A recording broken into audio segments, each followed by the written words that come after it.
Today, in a bit of breaking international news, Hamas has stated that they are agreeing to release all remaining Israeli hostages, including the bodies of any deceased hostages, as laid out in President Trump's plan. He refers to as a peace plan. Now, notably, at least as of right now, Hamas has not explicitly agreed to other parts of the plan, of which there are many, and we're going to be recounting those as we talk about this. Here are some excerpts of the statement that Hamas put out. This is from Jeremy Scahill of Drop Site News saying, the Islamic resistance movement Hamas announced its approval to release all prisoners of the occupation, both living and the bodies of the deceased, according to the exchange formula included in the President Trump's proposal, and with the provision of appropriate field conditions for carrying out the exchange process, which Trump has referred to in a recent social media post, which we will get to. In this regard, the movement affirms its readiness to immediately enter into negotiations through the mediators to discuss the details. The movement also reiterates its approval to hand over the administration of the Gaza Strip to a Palestinian body composed of independents, technocrats based on Palestinian national consensus and supported by Arab and Islamic backing. So in terms of the hostages, they've said that they are going to go ahead with that as soon as conditions are made possible for that to happen, the cessation of hostilities and all of that. They did not say that they would give up their arms as called for in the plan. They didn't say that they would be ready to do that. But let me give you one more bit of their statement before we jump into our conversation. As for the other issues included in President Trump's proposal, these are subject to a comprehensive national position and must be based on relevant international laws and resolutions. These matters shall be discussed within a unified Palestinian national framework in which Hamas will participate and contribute with full responsibility. It would be good for law to have anything to do with anything that's happened over there, since that hasn't been the case for a couple of years. Now, a lot of people are going to greet them talking about them being involved in this. That obviously complicates things. One finds it hard to imagine that Israel would be okay with Hamas being a participant in this government going forward. But we have a lot more of this, including Trump's comments. Why don't we jump into your initial response? Yeah, my initial response is this is awesome. So let me break down why, and then I'm going to tell you Trump just came out with a statement warning Israel not to do something. What was that? Hold on, we'll tell you. So first of all, very likely we're going to get the hostages back. That's great news in and of itself, right? So everybody's wanted that from day one for the last 2 years.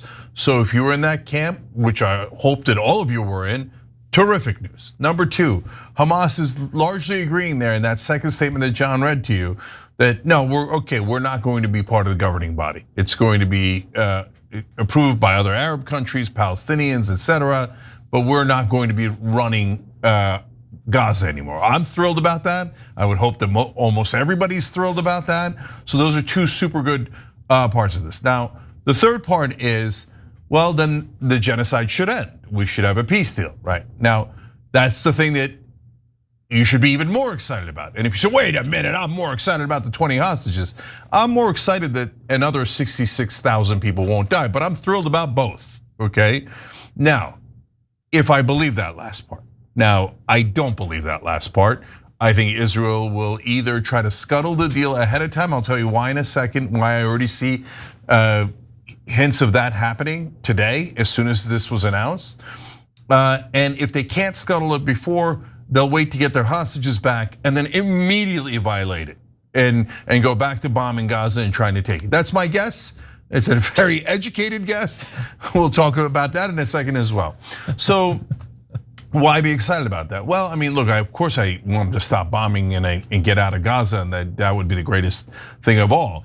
But I'm excited that Israel will no longer have an excuse for genocide. Now, that doesn't mean they're going to stop the genocide, and it doesn't mean they're not going to invent new excuses. They get a bag full of excuses, and 98% of them have something to do with you being an anti-Semite, right?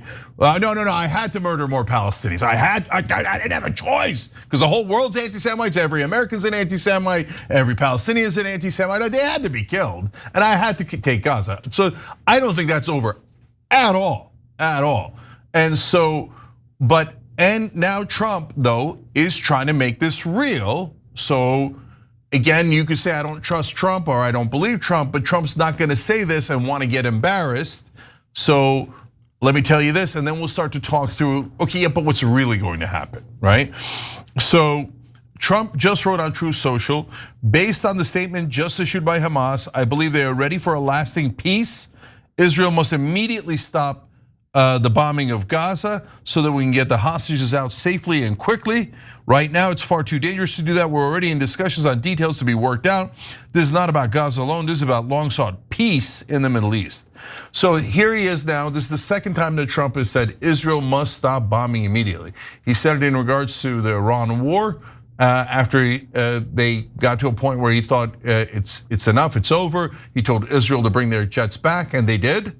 And now he's very clearly telling Israel, you said yes to this deal. Now they're saying yes to this deal. Yeah, we have to work out details, but we have enough of a yes that you must stop bombing. So the first test is going to be, does Israel listen or go, yeah, American president, we control him. He's a stupid schmuck anyway. Just keep bombing, okay? My guess, no, I don't know. I'm 50-50 on that one. Because it takes all of the greatest forces on earth to get Israel to stop bombing innocent Palestinians or Iranians or Muslims of any sort for half a day, right?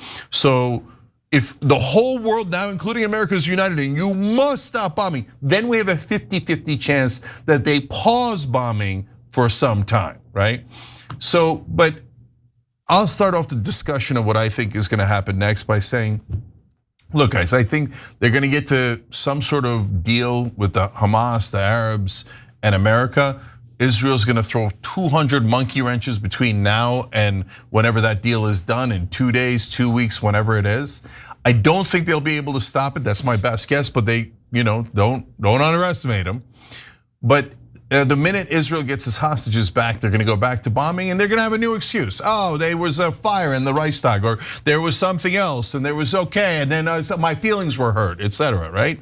But at that point, Israel will be enormously isolated. I mean, even way more isolated than they are today.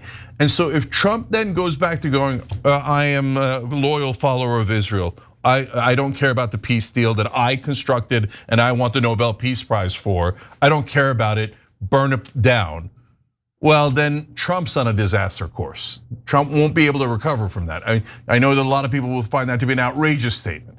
No, if he goes back to supporting Israel's war and funding them infinitely and bowing his head to them, his own base is already wobbly on this issue. I think he'll be in much more trouble than people realize. Or he's gonna say to Israel, he's been threatening. Lately, there's a couple of reports saying, no, you defy me on this and you're on your own. No more money, no more nothing. I know that seems unimaginable. But now for the first time in my life, that's a maybe. And so that's kind of an amazing moment. All right, Sharon, what do you think? Cenk, your passion, your enthusiasm, your brilliance, your analysis. It's the optimism that hasn't quite reached me here in Atlanta, because everything makes sense. Except that I think there's one other reason that this won't happen, and that's the other lawmakers who are supported by AIPAC, who love AIPAC, who probably would this one time go against Trump, their dear leader. The other thing is he's easily distracted. When he wants to late night Truth Social, and Netanyahu thinks peace is a distraction to his criminal activity. I want to believe it. I'm happy if the hostages come home, but I know this just isn't going to end well. In fact, it's not going to end. I just don't believe this is going to end. Haven't we been here before? You know the history better than I do, but haven't we been here before? What incentive? I don't even think Netanyahu really wants the hostages back. He may have milked it long enough. I actually don't. I really don't think he wants the hostages back. He's milked it as long as he can. And then, as you said, he'll make up more reasons to bomb, and then bomb some more. More food aid workers will die, more children, Palestinian will die. I could go on and on, but maybe I'm so jaded, I don't want to believe it. But right now, no. Yeah, I was listening to you, Cenk, and I don't know that I disagree with anything that you said about how you think it'll play out. But I don't know, maybe this is kind of like how Sharon feels. Like seeing over the last hour all this develop, I just feel like, what game are we playing? Like, Like, I'm glad that the hostages are going home. They're innocents. They should have never been taken. That's good. But at the same time, like, I hate that, like there has been literally years of not only like military action on behalf of the hostages, although I agree with Sharon, I don't think Benjamin Netanyahu, I don't think he cares at all about those hostages. I think he is a 100% complete sociopath that does not care about a single person other than himself. And many of the families of the hostages appear to believe the same thing about Benjamin Netanyahu, to be clear. And like, I saw a story, I think it was like Monday, maybe it was Tuesday. On that day alone, 27 Palestinians were killed trying to get food at aid distribution sites. And those 27 got a reference in a news story, and then that was it. It's as many people as the hostages remaining. I watched a video play on Instagram, and it was a list of all the names of the kids younger than 1 year old that had been killed in this conflict. And it was hundreds and hundreds and hundreds and hundreds of kids on that list. And that's the acknowledgement they get. There's no front page New York Times story. Like, I saw a report. It was an analysis, satellite imagery of Gaza City. So they move in, bombing, killing, blah, blah, blah, all that stuff. And then a day after, bulldozers come in. And mile by mile, they are razing every structure to the ground. They are not doing that to then give it back to the Palestinians afterward. Oh, democracy, you guys can have democracy. It's gonna be great. Oh, I don't know what you'll be living in that time because we've destroyed every single building. I don't know what the excuse will be. I don't know what the monkey wrench will be. The goal is the complete and utter ethnic cleansing of that land. As many people killed as possible, and those who remain will be put in shipping containers and sent off somewhere else on earth. The land is being stolen. They're being banished from their land. The mountain of evil that we're facing, like, and then briefly, this story like is supposed to block the mountain for me. I'm like, no, this is evil, unlike anything our world has seen. And it's just every day, it's worse. Every day you see a story that is worse than anything you could have possibly imagined. And so yeah, I'm glad that the hostages are being sent back. I don't believe for a second that he's going to pull his forces out. I don't know if Trump is deluded about that, or if this is just a distraction that's supposed to buy a couple more weeks of bombing or something. I don't, maybe he is deluded. Maybe he thinks that he's powerful enough to stop it from happening, but I have no faith whatsoever that that's gonna happen. And so aside from being happy for the hostages, and not only those hostages, but supposedly some of the political prisoners, the people being tortured in Israel, will also be returned to the Palestinian people, although what life remains for them in Gaza, God only knows. Other than that, yeah, I've got nothing but pessimism. And I apologize that it's not constructive for a talk show, but I have been paying too much goddamn attention over the last couple of years to feel good at this point. Yeah, no, it's okay, guys. Look, we're in the middle of a genocide. So if you haven't mustered up optimism that it could get fixed, no one blames you. So, okay, now let's break it down a little bit further. So first off, I'm gonna tell you other parts of the deal that are enormously relevant to what's gonna happen next. But I wanted to talk about what John and Sharon mentioned, which is, does Netanyahu care about the hostages? Come on, I mean, you'd have to be the biggest sucker in the world to think that he does. But it doesn't matter if you believe that before or not, because the reaction of all of Israel's supporters online is super telling. So we talked to a couple of people who are genuine and honest supporters of Israel. And by the way, there are a ton of people like that. And they genuinely cannot get themselves to believe that Israel would do something this bad, this evil about the genocide. They keep wanting to find reasons why, well, they had to, or it's bad, but with the hostages and all that stuff. So those are good folks who, in my mind, are blinded by bias on this issue. So they're thrilled today. They're like, yes, the hostages are back, okay? Or soon, we hope, right? Soon we'll be back. They're thrilled that Hamas is not going to rule Gaza. That's a normal reaction if you're Israeli or you're a genuine supporter of Israel. But the online bots and trolls are furious. I said, oh, terrific news, for example, on X. We got a deal and Hamas is gonna give the hostages back. And every Israeli bot and troll is like, no way, you're so Hamas supporter. I'm like, I'm thrilled that Hamas is not going to rule Gaza. So why are you still why are you furious? And they're all furious. They're like, no way, this peace deal's not gonna happen. You're not gonna return the hostages. This is terrible. I'm like, That is super weird reaction. And telling. If you're an Israeli supporter, because real Israeli supporters are not having that reaction at all, right? So the bots trolls that are obvious, like if you don't know that Israel's doing massive bot troll campaigns in social media, hey, welcome to planet Earth. Okay, by the way, mainstream media like, oh, this sounds conspiratorial. Meanwhile, Netanyahu was like, we're buying TikTok, we're gonna get pressure Musk on X, and I got my influencers and I'm paying him $7,000, and I got Trump's former campaign manager as my husband, our chief, and he's now a registered agent of Israel, and we're gonna control everything. He's saying it on tape, right? Yeah. And so mainstream media is like, what? No, it's anti-Semite. Okay. Anyways, maybe Netanyahu's the anti-Semite. Well, by the way, no one has made Israel look worse. You shouldn't put it on Jews, but he does often. Oh, Jewish state, oh, blame Jews for me, and uses them as human shields. No one's driven up anti-Semitism more than Benjamin Netanyahu, one of the worst people of my lifetime, if not.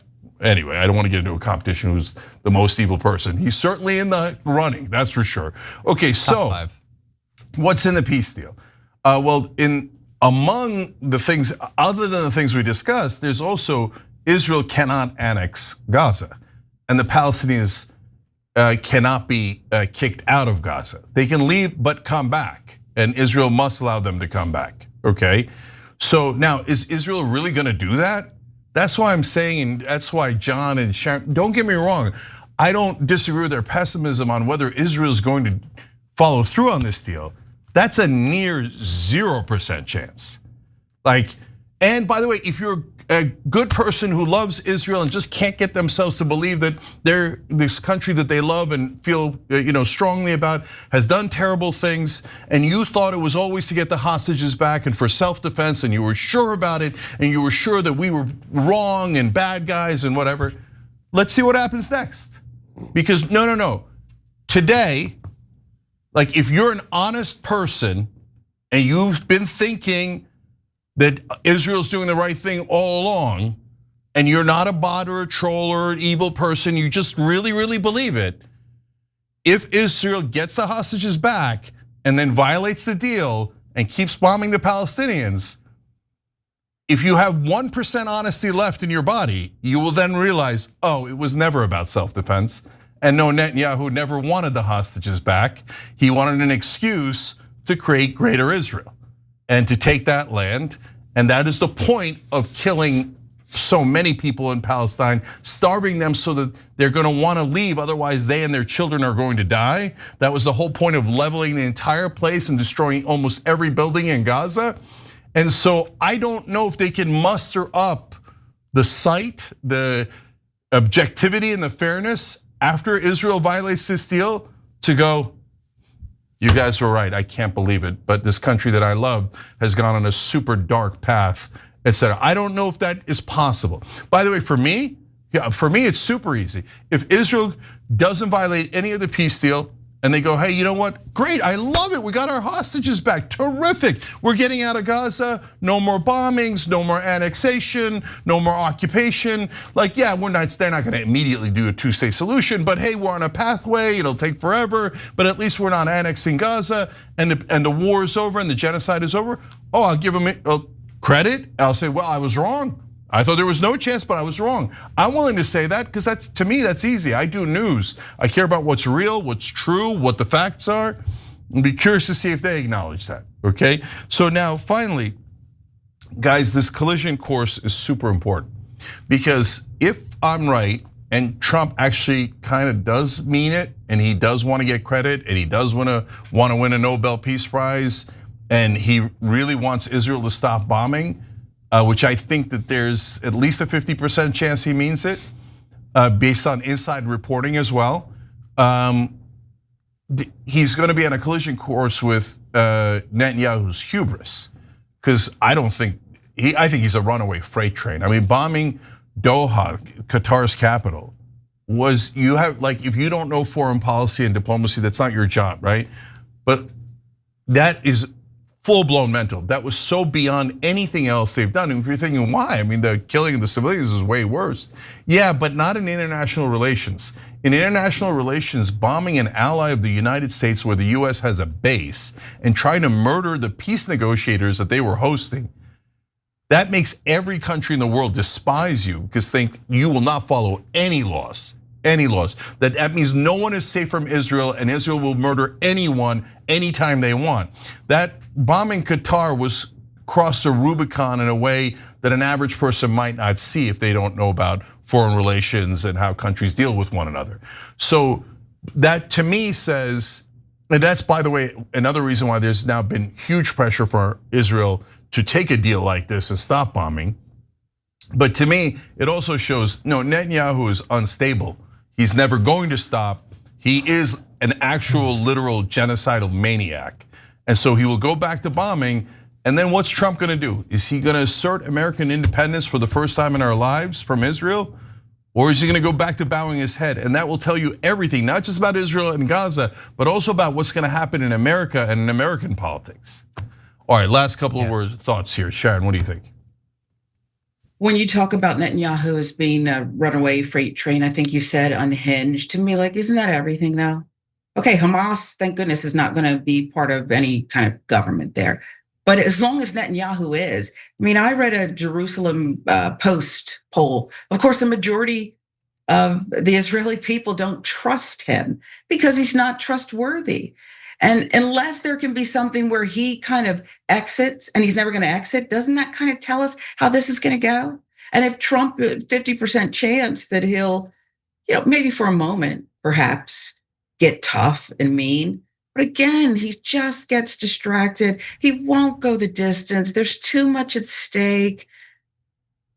I want to believe, but for now, I'll just say, good. Maybe there'll be a few less nights of bombing, a few hostages will be returned, less children will die for a little while. But I still can't go further. Yeah, I get that. Yeah, I think that Trump wants Jared Kushner to build casinos. I think that's the goal.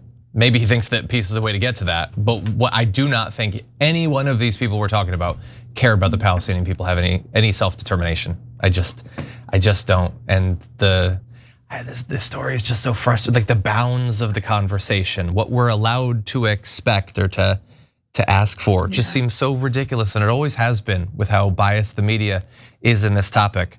I talked about how certain people's lives are discussed 1,000 times more, and that just does not make sense to me. I care about the lives of the hostages. I do not care about the lives of the hostages more than an equal number of Palestinian kids. I just don't, and I know that I'm supposed to. I know that you're supposed to value their lives 1,000 times more than any of these goddamn uncivilized Palestinians, but I'm just not gonna do that.